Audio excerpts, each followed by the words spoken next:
What's up, Chiefs Kingdom? You're tuned in to the Arrowhead Chief Podcast, episode 175. This is the Super Bowl recap plus off-season talk show. We got special guests coming on with us today. We're going to have a lot of things to get into. Without further ado, let's talk Chiefs. Yeah, Arrowhead Chiefs. It's your girl, Miss Nicole. Queen of Hustle, baby. Started from the bottom, now we here. My homie at the start of his career. Let's go. Try to win him early, hear the truth. Tuning every Sunday for the juice. Arrowhead Chiefs Podcast, bringing all the news. If you missed the play, come back for reviews. Quick style. Out here repping for the crew. Post-game highlights, go subscribe on YouTube. If you missed the play, come back for reviews. Post-game highlights, go subscribe on YouTube.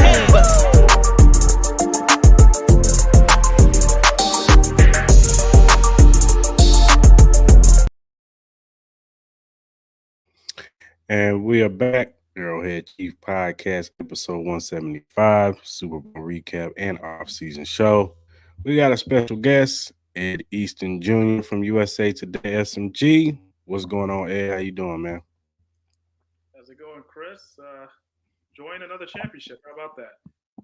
Yeah, for sure.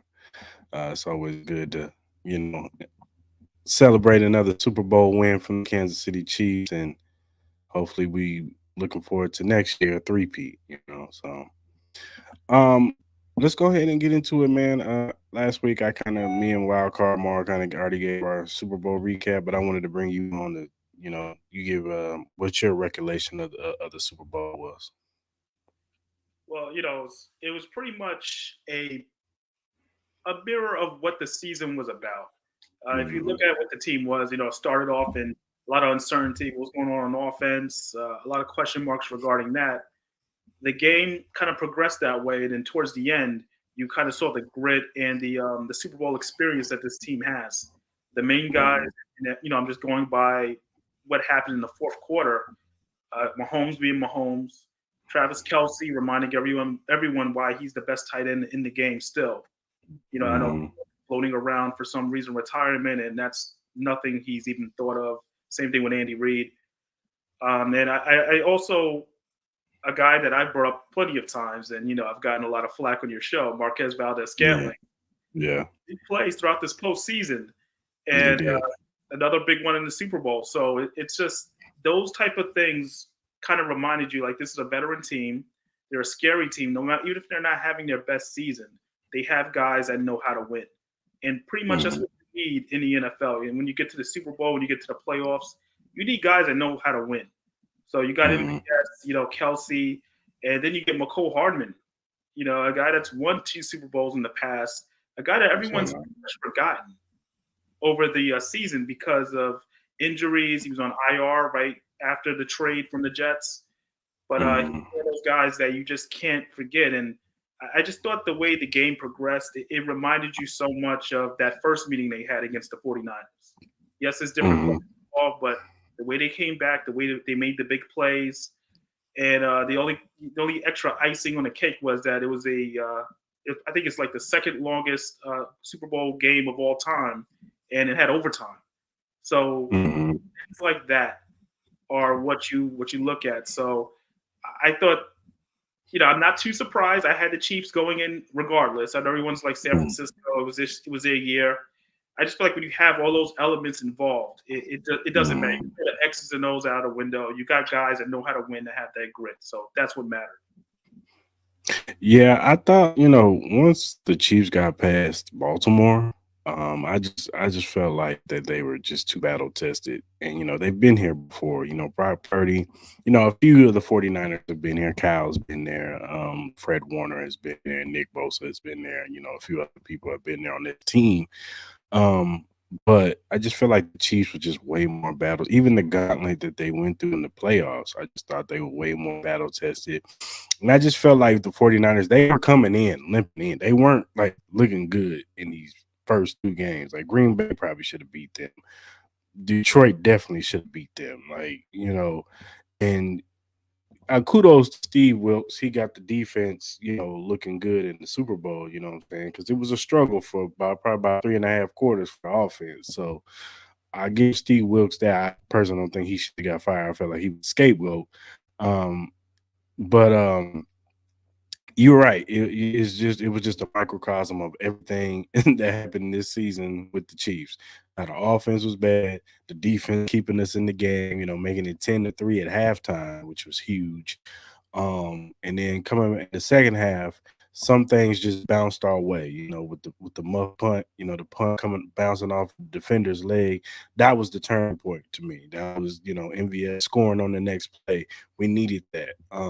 Some of the unsung heroes that don't get praise on the team, like Trent McDuffie, he was probably the MVP of this game if you really want to talk about it, because he made some crucial plays in this game against D Samuels and against Brock Purdy on that what third and fourth down play. He blitzed Brock Purdy and made them kick the field goal. So um it was just guys, and then Chris Jones making several plays, stopping touchdowns. You know what I'm saying? That was huge in this game. So That play in overtime um by Chris Jones, yeah, it yeah.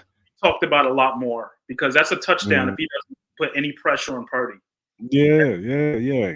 Because two guys are open. Like Jennings Yeah, is open, and Ayuk is wide open in the back of the end zone. Because Snead slipped. He slipped and fell, and so Brandon Ayuk was wide open in the back of the end zone. So yeah, it was just everybody showed up when they needed to show up. Nico Hardman, he showed up on that big. We weren't able to get a touchdown on that because of the Pacheco fumble, but it was just a lot of things in this game that the block punt, that was huge.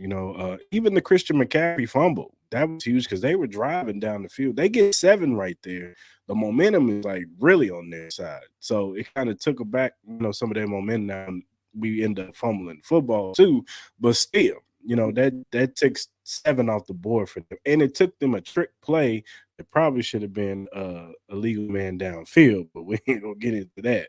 But it took him a trick play to get 7 on the board and get going because defense was playing really well. So I just think it was a microcosm of everything. And then finally, you give Mahomes too many chances, he's gonna get you. yeah. It's just like when Tom Brady was on the Patriots, you give him too many chances, the greats always prevail at the end. And that's what happened, man.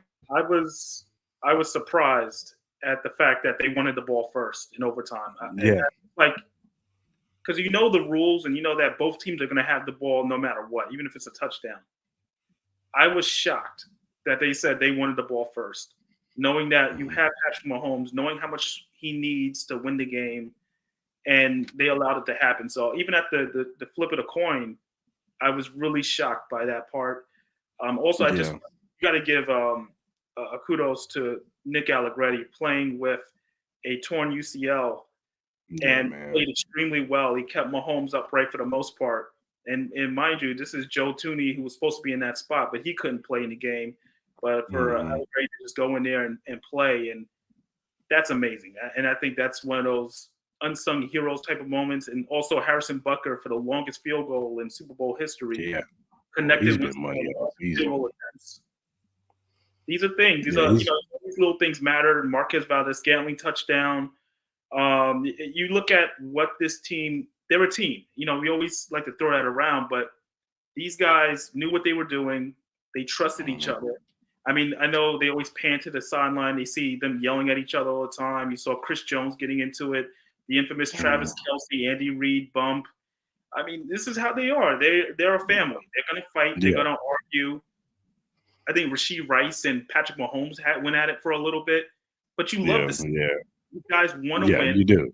Yeah, yeah, Rasheed Rice is a rookie, but he had to say some stuff to Mahomes, and Mahomes mhm, didn't back down either. I love this is the type of team they've been all year from training camp to now. Some people don't mhm. like it. They think it's too much emotion on the sidelines, but every team does, except there's more Yeah, cameras on the Kansas City side. That's just really what the difference is. yeah, yeah. The whole Rasheed Rice thing, you like that from your rookie, man. He just showing passion that he wants to win, and he was wide open, but at the same time, the snap, crease, he rolled the snap on his foot. He had to get the ball out quick to Travis Kelsey. So I understood that, but no, man, it was just San Francisco, and I agree with you. I didn't understand them taking the ball first. Like Nani said in the comment section, it was a bad look that some of the players said they didn't know the overtime rule, and that overtime rule has been in for a couple years now. like, I mean, you should know that rule. You know what I'm saying? You're a professional football player. I would think you would know some of the rules. At least the team should be having a meet. Look, fellas, this is the rules for overtime. Blah blah blah. They should be doing that in training camp, like going over the rules. And if we get in these situations, that's why the Kansas City Chiefs are always more prepared than everybody. Because Andy, he's very detailed. He'll go over that type of stuff.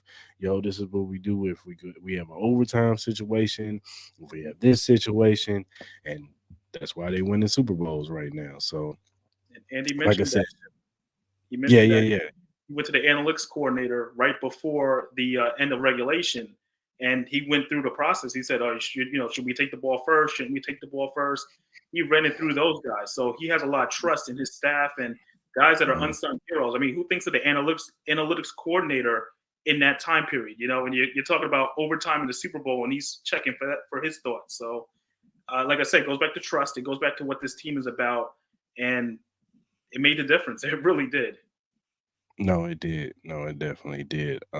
So yeah, it was a great game though. It was a very good game, and San Francisco, they played their asses off. But at the end of the day, when you put you put the game in 15's hand at the end, the inevitable is gonna happen 9 times out of 10. So, all right, man. I wanted to touch on the Super Bowl parade now. I know, for the vast part of the parade, it was great, but till the end, you know what I'm saying? Unfortunately, we had a tragic shooting. Um, some people decided they wanted to come to the parade and get into it with each other and pull guns out. And unfortunately, a woman, her her last name was Lopez, Miss Lopez. I'm sorry. I think it's Lisa Lopez. I think her name was.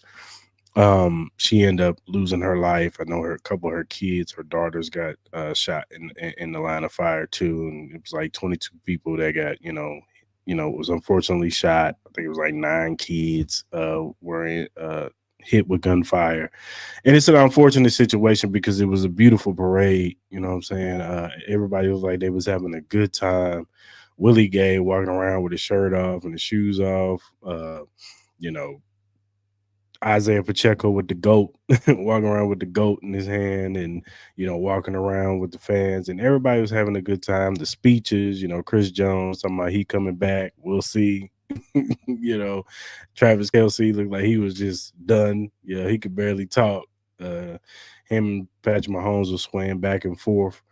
But like I said, it was just unfortunate that it had ended on a situation like that. Such a beautiful day, on a beautiful day with everybody coming together, Kansas City coming together, because that parade is not just about the Kansas City Chiefs winning. It's about everybody in Kansas City coming together, unified, celebrating that our team won. We did it again. We went back to back, something that hasn't been done since the Patriots in 03, 04. So I just wanted to get your mindset on the whole, the parade and everything.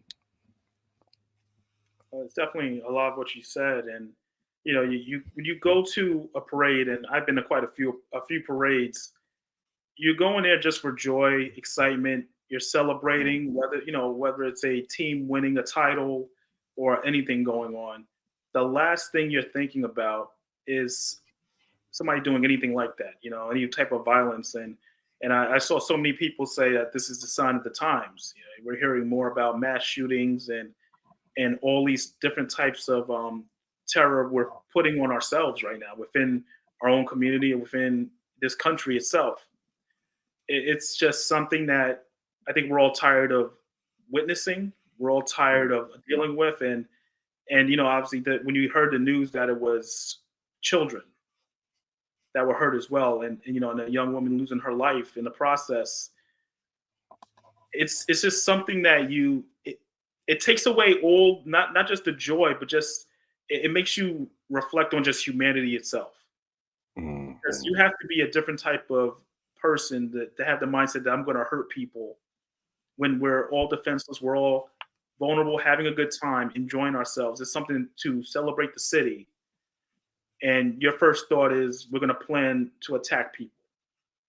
It's things like that that make it hard for people to say, how do I raise children? How do I have families in these type of atmospheres?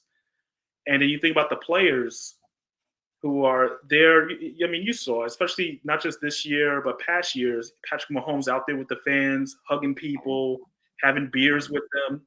This is, Mhm. their way of the players showing their appreciation for the fans and, back and forth. It creates such a horrible mindset moving forward when you talk about celebrations. Because Mhm. now nowhere is safe. You would think a place where it's 800 police officers on duty, you would feel a little safe. Mhm. But even in that type of scenario, no one's officially safe, and it's a troubling feeling. You feel for everyone involved, and you definitely feel for the players because where does your mindset go? You go from this ultimate high to now this Mhm. low of lows when your city's hurting. The city that you're representing, the city that you're celebrating, that's celebrating you, is hurting right now, and it's you don't want to put the blame on them because this has nothing to do with the actual parade, with the players. It has nothing Mhm. to do with them. It's Mhm. just a terrible situation, and we'll see what happens moving forward. But it's just something that I hope you hope for everyone involved and or just people that were there in general because you're never going to be the same mentally thinking about Yeah. something like that. You just hope everyone can recover and is getting the help that they need. Yeah, for sure. And to speak to the players, some of the players were, involved in helping some of the people out, Legarius Sneed and Trey Smith and even Andy Reid, he's helping a young man who's, terrified, you know what I'm saying? And he's trying to talk him down. Trey Smith trying to help a little boy. He's probably like 10, 11 years old. And he's in the midst of a shooting, and Trey's trying to calm him down. And it's just kudos to those players who came together and tried to make light of the situation as much as they can, and help some of those kids out, in that tragic time. And kudos to the man, to the two men who stopped that one shooter, that was running through the crowd. You know what I'm saying? They didn't have to do that, and to put their lives on the line like that and tackle that guy for the cops to come and get him was, very brave. I commend those fellas. So yeah, it's definitely a tragic situation, but you know, Kansas City will get through this. They're very strong Midwestern people who's family oriented people, and they'll get through this, and will be stronger for this, for sure. So I want to get into a little bit of the off season, man. We're here in the off season. There's a lot of free agents, a lot of key free agents that the next probably few weeks, we'll know where Brett Veach and the Kansas City Chiefs stand. Specifically L'Jarius Sneed, Chris Jones, most definitely. Then you got a few guys like Tranquil and Willie Gay, and guys like that who we'll see if they bring them back. MVS's contract, are they going to cut him? Are they going to restructure? Mahomes, are they going to do something with his contract to open up some cap space? Like, what are your thoughts on the offseason and what what Brett Veach and his team has to do leading up to even just before we even get to the draft? Just the in-house moves. Well, the number one is going to be Chris Jones, no matter what. As great, and obviously L'Jarius Sneed is kind of 1A or number two in that list. It's just that with Chris Jones, there's no one else like him. Yeah. You can't afford to lose him. You saw what it was like just not having him through training camp, preseason, and then that one game to open the season. It made a big difference. So just what he brought to the Super Bowl, this postseason run, Chris Jones is one of those players that I think for a long time, and for anybody that's been following the Chiefs or just Chiefs fans, you always appreciate the effort he brought, but you're also kind of concerned, like, is he worth this amount of money? Is he? Because I always felt like I heard these questions for the last 3 or 4 years regarding him. Is he worth this? Is he an elite player? Is he a superstar? I think he's proven every single year with the spotlight on him that he's going to perform. And to me, that's a superstar, no matter what. So the hard part, if you're Brett Veach, is how much money are you willing to spend and how many sacrifices are you willing to make around this? Because someone's not going to get paid. That's just the reality of it. That's the business of this of football. There's a lot of guys. These are all Super Bowl champions, multiple Super Bowl champions. They're going to get paid by somebody else. Yeah, they're going to get paid like champions. It's just that's the business of football. It's not personal. But for the Chiefs, for the long haul, you want to get a guy like Chris Jones back in there.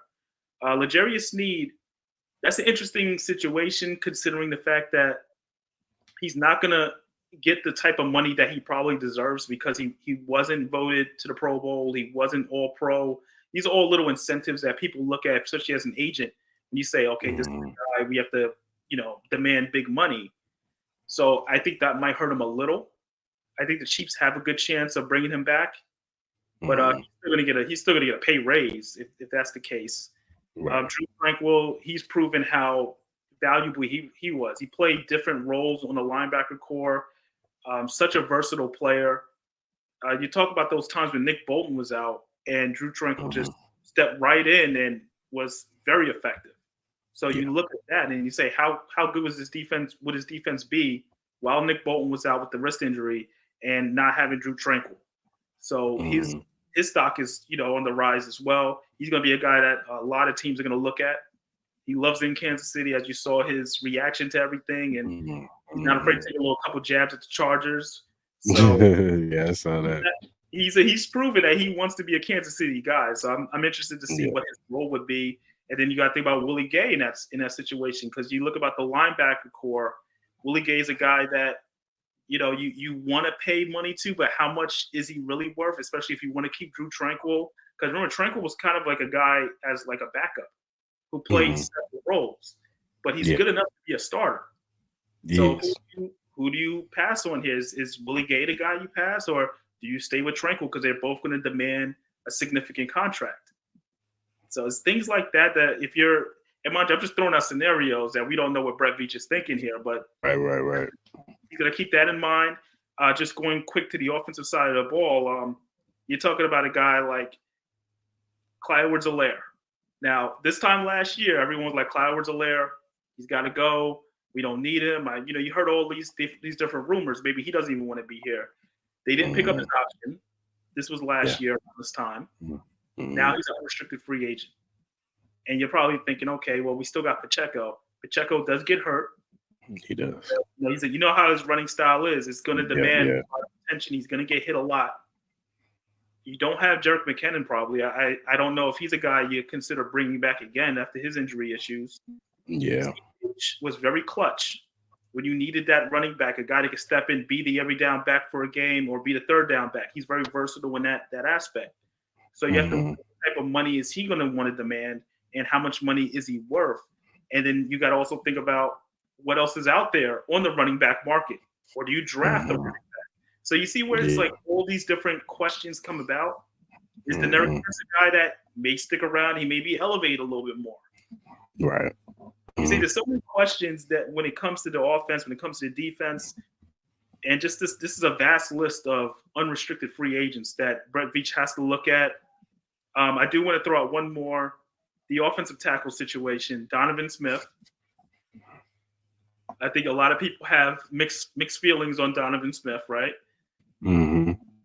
If you bring him back, you have a guy that knows the system. He may not have been the perfect, left tackle, but he's a guy that knows the system.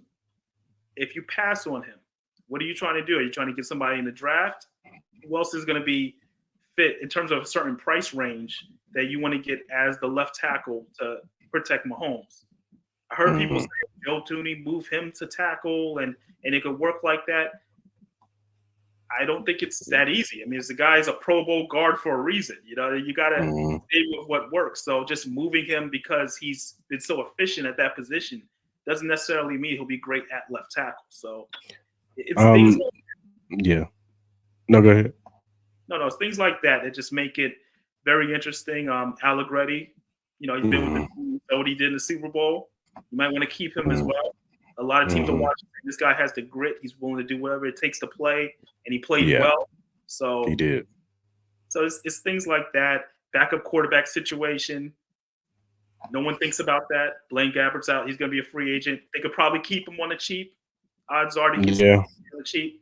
But Pat is not. He's not getting that much older. But he's also a risk if he does get injured. You need to make sure Yeah. that's involved. So I'm just looking at these different positions. And I'm saying, where do they need? I know people are going to think wide receiver. They need to look at a wide receiver. You're talking about guys that are they're gonna demand big money. Wide receiver's a diva position for a reason. Yeah. Yeah. How much money are you willing to put out there? Because you're Sure. assuming Kadarius Toney's not going to be in the mix. You're assuming MVS may not be brought back. Sky Moore, there's still big question marks regarding how valuable is Sky Moore. Justin Watson might be the only one I can see coming back again. And I know there's some people that are not big Justin Watson fans, but Justin Watson and Patrick Mahomes have a great connection. He's reliable on so many different plays that we kind of overlook. Yeah. There'll be a lot to do for Brett Veach. A lot of people are not going to envy his job this offseason. I don't. No, I don't. Get left out that's going to cause some controversy. Yeah. To go back to Chris Jones and the Jerry Sneed, because I think they're kind of connected at the hip when it comes to this offseason. And see who, because Brett Veach, one thing he is good at is finding corners, whether it be in the late rounds or, he went up and got Trent McDuffie, and we see the fruits of that labor. Shamar Connor, he looks like he's going to be a good DB. Nazi Johnson, who's considered a starter before he got hurt, he's coming back. I could see various scenarios, but I could see a scenario where they do give an extension to Chris Jones and franchise tag the Jerry Sneed and just say, okay, we can't come up with a deal with the Jerry Sneed. We'll just let him play on the tag for the 1 year and then let him walk next year. And by that time, one of these young guys could step up. Maybe it's Nazi Johnson. Maybe one of those guys step up.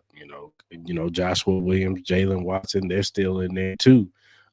Or they draft the kid they drafted last year, Nick Jones. He made some significant plays too. So, Brett Veach and his team is pretty good at getting corners. So, and of course you don't want to let a guy like Jerry Sneed go because he's locked down. And what he did this past season is, a lot of top tier corners don't even do that. They'll at least have a game where they give up some yardage or whatever, but he was locking down number one wide receivers all season into the Super Bowl. So, of course, you don't want to let him go, and you want to get an extension done. And it's probably cheaper to get an extension done with L'Jarius Sneed than Chris Jones, who's going to garner, top defensive lineman money. I'm talking Nick Bosa type money, and he deserves it, what I'm saying? And then it's the age factor. He's going to be 30 this year. Do you want to make that investment in Chris Jones, past 30? Do you do a 3-year deal, 4-year deal? Like that, there's a lot, to be said about that. And then, like you said, on the offensive side, or still on defense, Willie Gay, is he going to cost money because of his injury history? You know what I'm saying? You don't know that. Teams might look at that and say, well, I don't know, these past few seasons, you haven't played a full season since you've been in the league. So maybe they take a pay cut off of that, or maybe they can get Willie back on a 1-year deal to prove himself to be healthy. Maybe you get Tranquil back on a cheaper deal that, he wants to win another Super Bowl, like you said, it's many factors. And then on the offensive side of the ball, I do think they bring in a veteran wide receiver to upgrade over MVS. Justin Watson, he signed a 2-year deal, so I wouldn't be surprised if he stays. I still think they have a little hope and belief in Sky Moore. I just think that when they saw him, kind of not have the season that they thought he was going to have, they put him on ice. It was just like, all right, young man, we're going to put you on ice. We're going to bring you back next season. And hopefully year 3, everything clicks for you. You know what I'm saying? Because some guys just take a little bit more time than others, I'm not trying to compare him to Devontae Adams, but look at Devontae Adams' first few years in the season. He wasn't Devontae Adams that we all know now.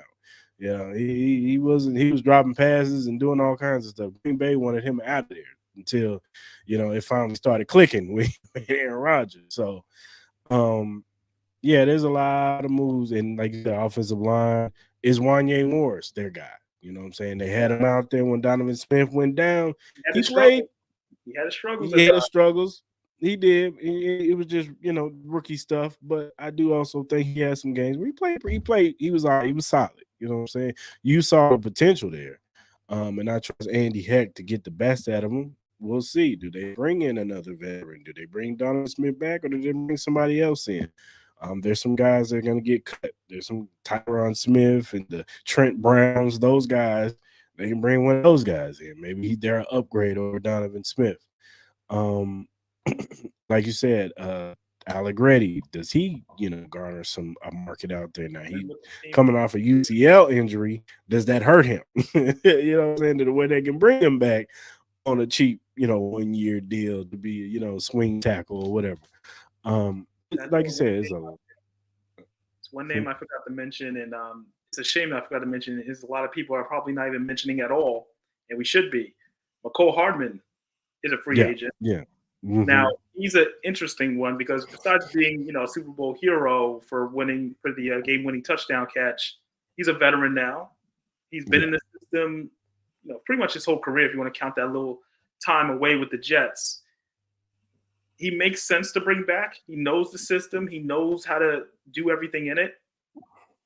I think it'll be interesting to see what the price tag would be on him. I don't see it being that crazy significant. I had the opportunity to speak with him about a day after the Super Bowl, and he Hmm. sounded like he was just happy to be with the team. That Mm. he wants to stay with the team, and granted, this is right after winning the Super Bowl, so Right, right, he's right, not right. the guy that wants to stay.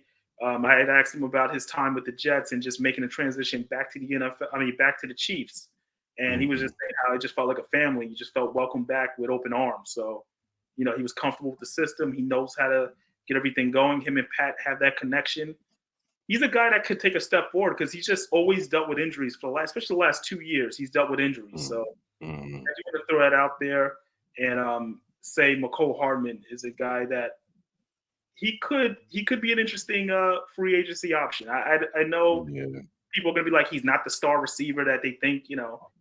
I think he's Hmm. interesting out there. He knows the system. He's got the speed. We all know that. So we'll see what happens.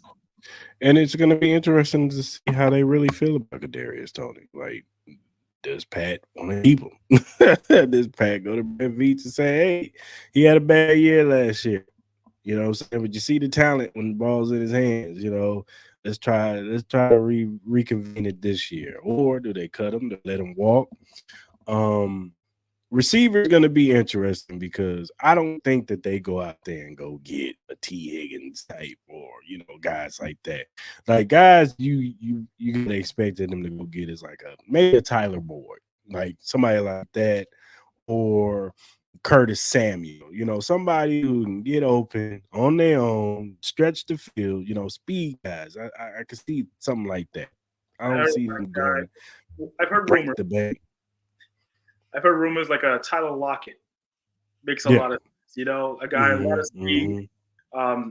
It's interesting what his price tag would be, but I could see him fitting in that offense.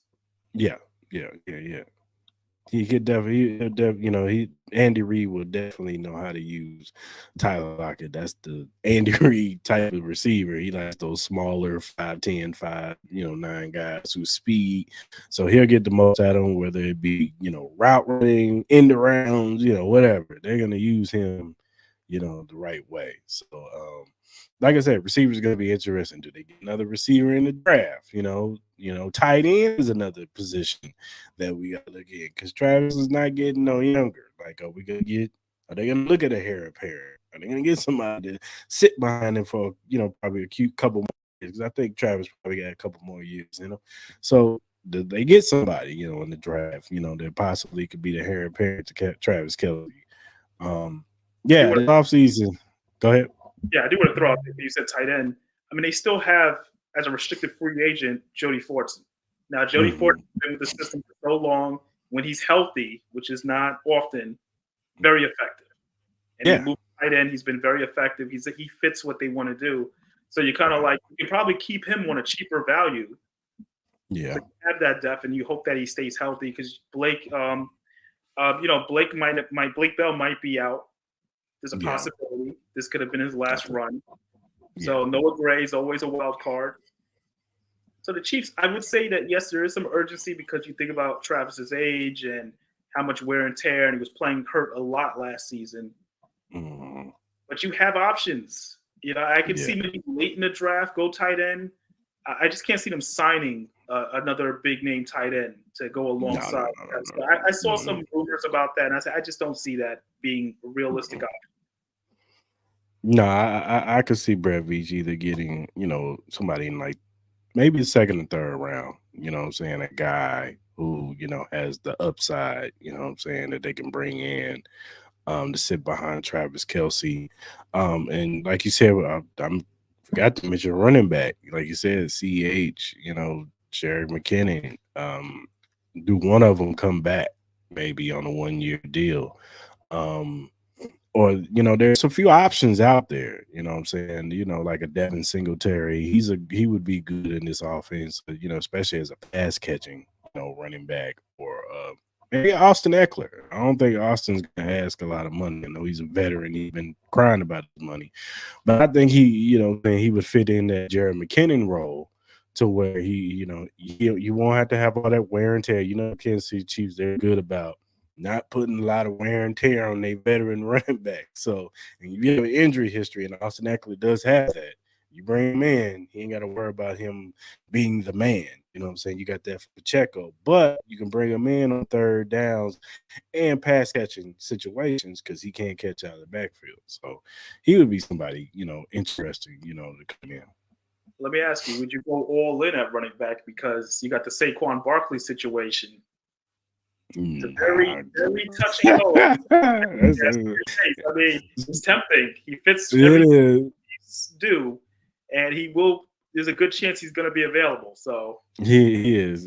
But nah, I can see Saquon. I think he goes to Houston, or somewhere like that. Maybe Dallas. Maybe Dallas takes a swing at him. You know what I'm saying? To go over the top, help Dak out. Or I think somebody's going to throw some money at Saquon. Somebody who has a quarterback with not a lot of money. So it'd probably be like Houston. You know what I'm saying? CJ Stroud, he's still on this rookie deal. I could see Houston trying to go all in. They saw what they got in this kid. We got to put some weapons around this kid. Nico Collins had his great season. Tank Dell looked like he was on his way before he got hurt. So we had Saquon Barkley, maybe one more wide receiver on this offense. Secure some of the things on the D. Look at Chris. If we don't sign Chris Jones, well, Chris Jones going to the Texans. He would definitely be an upgrade on that defensive line. Him or Will Anderson, like, it'd be kind of scary, you know what I'm saying? I was seeing Houston like that. They would definitely be talking about them being Super Bowl contenders. So, yeah, I can see Saquon going. I don't see Saquon coming to. I it would just it would be unless, because I'm just trying to play devil's advocate. yeah. Scenario of having Pacheco running as hard as he can, and then not Hmm. having because Barkley's issue is that he's the main option with the Giants. Yeah, So you give him a chance where he doesn't have to get all the carries. You keep him fresh. You keep Pacheco yeah. fresh with him splitting carries, and he can line up as a wideout. Yeah, he can. He can. Now Yeah, he's right got a now, lot of Christian McCaffrey qualities in him, and I yeah, get it. Trust me. If we didn't have Pacheco, I would entertain it, but I just think that they're gonna go with a lesser value running back, whether it be draft or just like I said, a Devin Singletary type guy. He's good, but he's not gonna garnish you paying him like like Saquon's gonna want to break the bank. Saquon wants to get paid. That's why him and the Giants have been going back and forth. Like, he wants to get paid, and he deserves it. He was yeah, their best player on their team. So, definitely. um, but yeah, um, going into the draft, what do you think that the Chiefs should do? In the draft. I think immediately offensive line. I just Mhm. feel like it would be yes, they have Wanye Morris, good young talent, but I would like to see them even package some picks and pick up a top tier tackle because I feel Mhm. like that's what they need. They need a young tackle they can mold with the system because going out in free agency and trying to do that is not. You saw Donovan Smith was one of the big splashes and Jawan Taylor Mhm. last year, and Jawan Taylor led the league in penalties. Yeah. So I would like to see them build within the draft. I think Veach is very good when it comes to that, and see if they could find a tackle that will be a guy you could build for the next 5 to 10 years. You know what I'm saying? You want to find that guy and not just have to mismatch. Remember, before that was Orlando Brown Jr., and they were always trying to find that left tackle. I'm not a fan of trying to move Joe Tooney to left tackle. I don't think that's something they can do. I feel like in the draft, you got to look at the tackle position. And I think that'll make all the world's difference for that offense. For the record, Williams would have been a 2-time Super Bowl champion had he had not nixed his, and not called Kyle Shanahan at the final hour and say, "Oh man, bring me back." he would have been the left tackle over here because they was about to pull the trigger on him before they got Orlando Brown. But it is what it is. It is what it is, man. But I agree. I wouldn't be mad at an offensive tackle. I wouldn't be mad at they probably might have to be in the market for another linebacker in the middle rounds. Veach is gonna find him a DB, a defensive end type guy or whatever. One of those two in the middle rounds. Because we gotta see, If they franchise Snead, you don't really need the rush to get another corner. Because no. Another thing that I kind of want to shut down people's opinions when they say, okay, let Snead walk and just have McDuffie be the main guy. McDuffie is an amazing slot corner. That's why he's first team all pro. He's a slot corner, and he plays that position very well. Let him continue to grow in that position. I don't think making him the guy that's chasing around the top receiver makes things any better. Let him stick to his strength. You do the franchise for Snead, and then you still have all the young talent already in the secondary. I don't think you need to go corner right away in the draft. I just don't see it. No, you probably wait till 5th, 6th round, find you a diamond in the rough type guy or developmental guy that you can bring in to compete. And maybe he makes the team. Maybe he's practice squad guy that you can still just keep on the roster. But yeah, I think our secondary is fine. Like you said, we're getting not just corner but safety. You got Shamari Connors, you get Najee Johnson back. You still got Joshua Williams and Jalen Watson. And Najee came in that same draft. Then you got Nick Jones. You got Brian Cook coming back. So they got talent there. Yeah, I wouldn't touch the secondary at all.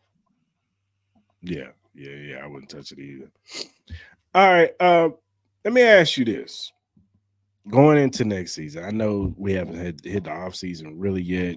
Teams are going to make moves. They're going to look different by the time August comes around, release training camp comes around. What is that team that can possibly be the team that everybody's talking about next year to say, oh, that's the team that's going to give the Chiefs the challenge, to get to the Super Bowl? I have to go right away with the Chargers. I mean, you're talking about what they're going to do with Harbaugh, and you got Herbert, one of the better quarterbacks in the league, obviously got hurt. And they can still bring in talent around him. They already had a talented team last season. They just fell apart. And you have a head coach that is a no-nonsense type of coach, for better or worse, depending on who you ask, who likes him, who doesn't like him. They're going to be contenders. He's all about winning. And the Broncos were a lot better last year than people gave them credit for. You saw the game Chiefs, winning that game. Sean Payton, whether or not Russell Wilson is there, I doubt Russell Wilson returns. Yeah. He's a guy that's also in that same mentality where they got no-nonsense coaches that are going to do whatever it takes to win. So you saw what he did with Russell Wilson, who was having a good season. And he said, hey, we're worried about our finances, and we're going to sit you regardless. And at the end of the day, that wasn't his quarterback. That was not Sean Payton's quarterback. So I look at the way those teams are just going to start forming. They're going to see some trades that are going to be made, especially with the Chargers. There's definitely going to be quite a few trades. So expect some. Also, I can see. Oh, go ahead. I was like, I agree with that. And then you look at the Raiders. You saw how hard they played this season. Antonio Pierce having the full coaching job is huge. So that team's going to be tough. So the AFC West, of course, is always going to be tough, but the Chiefs still favorites regardless. But if you Right. want to just to name a team outside of the AFC West, let's not forget about those New York Jets. You know, they still have Aaron Rodgers for him Hmm. being healthy now, and even though he didn't play last year, him being in that system and then working with the head coach because remember he fought to keep um, he fought to keep their whole coaching staff Yeah. because realistically you could have saw the Jets looking for a head coach right now. He wanted to keep that coaching staff together. I look at the Jets as being always a contender. When you have a franchise quarterback, when you have a future Hall of Famer, they're going to put pieces around Hmm. no matter what. Hmm. Hmm. So those are my teams. I think the Jets are a team that you have to not forget because of the Aaron Rodgers situation. Yeah. No, the Jets are really, like I said, if Aaron Rodgers doesn't get hurt, they might be a playoff team, for sure. It's going to be interesting to see at his age, him coming off that ACL tear. See how The those Achilles. doctors, yeah, see how he comes back from that. It did happen early in the season, so that's always, it sucks to get hurt. I don't like seeing players get hurt, but it's always better to get hurt early in the season so you can come back possibly, the following season a little quicker. Um, I'm with you on the Chargers. Harbaugh, he's always, he's a great head coach. He may, wear out his teammates. I mean, his team and, and the owners, with his personality because he's real rambunctious personality. But he's a great coach, man, and he did a lot of stuff, good stuff for the 49ers. You see what he did with Michigan, going to the college ranks, even reporting from Stanford to San Diego State. To, he he did some good things in college football. So he's definitely going to do good with the Chargers. And him getting Herbert, he's going to, possibly take Herbert to another level, and we all see the talent with Herbert. It's just him getting to that next point to where he's talked about, like the Josh Allens, like the Joe Burrows, because Mahomes is on his own island, and then he needs to get the step over there with, with the Josh Allens and the Burrows and all those guys. So, it would definitely be interesting to see them. The Broncos are interesting because I want to see what they do at quarterback before I, really, look at them as a threat. Like, if I don't know if he's gonna go young, maybe he goes in the draft. Maybe somebody like a Bo Nix drops to him, and he takes a Bo Nix, or maybe he sees something in JJ McCarthy, or one of those guys. Maybe a Michael Penix Jr. falls to him. That Michael Penix would actually be, or Sean Payton would be good for Michael Penix. I think, and I think they would mesh really well. Um, and then the Raiders, they got the bravado with Antonio Pierce. He's gonna bring that. You know what I'm saying? The team is bought in with him already. They love him, from Max Crosby to Devontae Adams to, everybody on this team. Let's see what they do when they build around. Are they gonna get another quarterback? They have to get a quarterback too. So we'll see. And then outside of the AFC West, I would probably say, like I said before, Houston. Watch out for Houston. If they make some few moves, especially on the offensive, defensive line, and get a few more offensive pieces, that team could be one of those teams that you look out for. Like you said, the Jets. If Aaron Rodgers can come back and be healthy and be the Aaron Rodgers that we know, then yeah, that team is going to be something because that defense is a championship level defense. It's just unfortunately they had Zach Wilson out there playing, and you know. They're out there playing all those minutes, get tired after a while, and they just check out after a while. So it's just kind of like whatever, we ain't gonna win this game. I got two quick Is there, honorable mentions. go ahead. You honorable mention Detroit. I think Detroit, after the way they collapsed in that title Yeah. game, gonna come back stronger because that's a young team. They're going to learn from their mistakes, and I think they're going to be a lot more dominant this season coming up. And also Cleveland. Cleveland played well with Joe Flacco, who was sitting on the couch half the season. So you want to get Deshaun Watson healthy. You see how good this team can really be if they have a steady quarterback. They had like 4 or 5 quarterbacks start. Yeah. Still won 11 games. So there's a lot there with Cleveland. I think a lot of people sleep on them.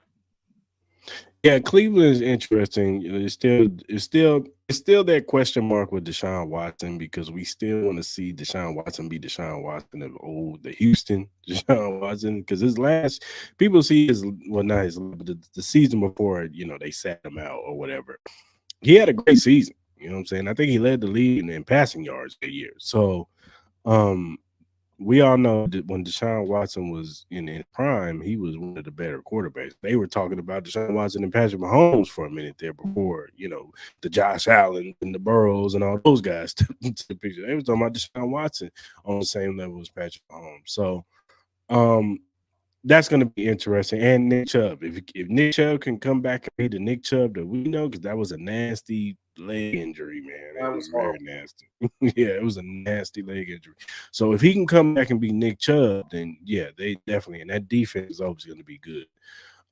Cleveland, the interesting team would be the Ravens because they're gonna lose. They got a lot of just like how we got some big defensive players. They have some defensive players they got to bring back, and I don't know if they can bring everybody back, especially I don't. I'm sure Patrick Queen is gone. I don't think he's coming back, but they better sign. I think his name Justin Enabike. They need to sign him back because he led them in sacks last year, and they're gonna need him. So I suggest they bring him back, quick, fast, in a hurry. And what are they gonna do with Odell Beckham? Are they gonna keep him? Are they gonna cut him? What are they gonna do? His So value is not the same as we were talking last year, probably around. yeah, So it's going to be interesting. I think they could probably keep him on a cheaper deal. yeah, yeah, So yeah. there's options with that. And I look at the team like the Ravens. Their window, they started getting to that territory of how much is that window going to stay open for them to be a top Right. tier contender. The Yeah, same way the Bills. I think the Bills are going to fall back a little bit. I do Uh, too. the Bengals, you never know with the Joe Burrow situation, how healthy he's Yeah, coming back. So there's always these different question marks, but that's the fun of the NFL. It's the off season, true, these true. changes that are going to be made. The draft can Mhm. change everything for one team. So it'll be interesting because the Houston Texans, just by getting a quarterback, a franchise quarterback last year, they went from a team probably nobody wants to go to now being Mhm. the premier destination. You're talking about Saquon Barkley going there. You're talking about different defensive linemen going there. Everyone wants to be Mhm. the Houston Texans right Yeah, yeah, most definitely. And of course, there's going to be a team that come out of nowhere this year. You know what I'm saying? They went from worst to first, in their division, or just one of those teams that become a playoff team that's viable. And you're looking at them. Another team on the NFC side is Green Bay. You know what I'm saying? They got talent over there. They had a few pieces over in Green Bay. And, what I'm saying? Jordan Love, he looked good for second half of the now. season. Looks like the real deal, and a lot of Yeah. people are talking about him for I say a majority of the season. And you saw in the playoffs, and I think he was even Mhm. better than that. I think he had a streak where he had like 20 touchdowns, one interception towards the end of the year. Mhm. Mhm. Green Bay, they Yes. find a way to get franchise quarterbacks. Yeah, they do. They do. They do their homework over there. If he just didn't throw, I don't blame the first interception on him. The Greenlaw, that was just a good play. They just bounced it off the receiver's hands into Greenlaw's hands. But that second one, it was just like, all right, man. Like, hopefully you learn from that. You know what I'm saying? Because you ain't never really been in these situations before. It was pressure. You had the ball, minute something left. This is one and done. I get it. It's your first time. Let's see the progression from that. Like, take the check down. Throw the ball away if you don't see it. So they're definitely a team to look out for. But no, it's gonna be an interesting offseason, man. Especially when it comes to the Kansas City Chiefs, man. Like they got, like you said, I do not envy Brett Veach, at all. I still say he's the best GM in the NFL right now. But yeah, he got some decisions he's got to make, and we're gonna find out in a couple weeks, man. But Brett Beach, feels about certain players and what direction he's gonna go. You know what I'm saying? Because he has made investments on his defensive line. Does what I'm saying? And FAU, that's another guy that we're gonna see next year. He's gonna He's play more next year. He has to yeah, play. Yeah, he's gonna have to play more next year. So because Mike Dana, I forgot about Dana. Dana might be gone next year. I'm sure he might get. I can see Dana getting a 2-3 year deal with the Jacksonville Jaguars or something like that, like $20 million deal, 3 years or something like that, and they put him on the defensive line or something like that. So One of it's gonna Steve, be interesting. one of Steve Spagnuolo's favorites, Mike Dana. He's talked about him so much over the last couple of years. So it'll be Because interesting to see what they do. Cause he just puts his hard head on and he just goes to work, man. And next thing you know, you look up, he's making plays. And that's another thing about this defensive line. Charles Omenihu, he's probably not gonna come back until mid-season because of that ACL tear. So, like we're gonna have to make sure the defensive line still, intact until he comes back. And hopefully he comes back ready to go, because it's gonna take him a minute for him to come back on that knee and trust it. And push off on it and all that good stuff. So, like I said, we shall see, man.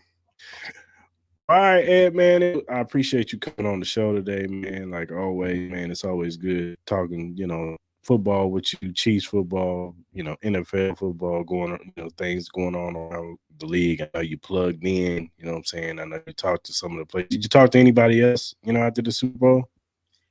Just McCole, and I don't want to do a shameless plug, but you can check it out on the website on Chiefs Wire or Okay. USA Today. You'll see it. So, or listen to it because it's audio as well. So it was a great Okay. interview, and yeah, it's gonna be interesting off season. There'll be some more. So keep tuned in. All right, cool. All right, Ed, like always, you're always welcome to come back, friend of the show.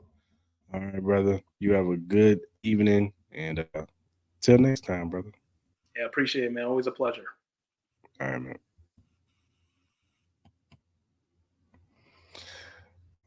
All right. Well, all right, everybody.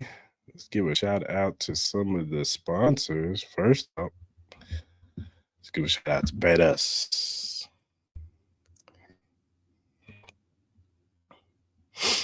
Don't miss out on this incredible offer from BetUs. Sign up now and receive a 125% bonus on your initial deposit with BetUs. You're not only getting top-notch sports betting, but also a generous boost to start winning big. Hurry and take advantage of the promotion using our direct link. Sign up today. Remember, terms and conditions apply. Only new users are eligible for this offer. So why wait? Join BetUs now and experience the ultimate gambling experience.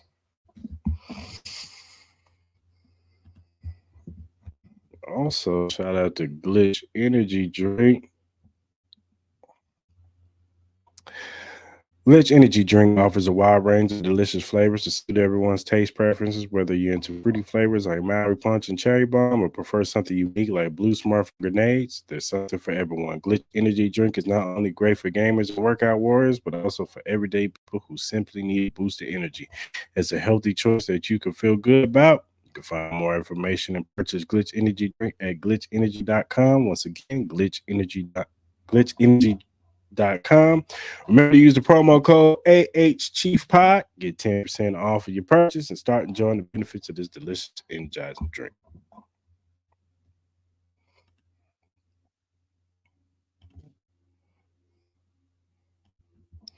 If you look down at the bottom, you see the link emqpodcast.com/locker-room. If you click on that link, you'll see the locker room access of all the podcasts under the Every Morning Quarterback umbrella.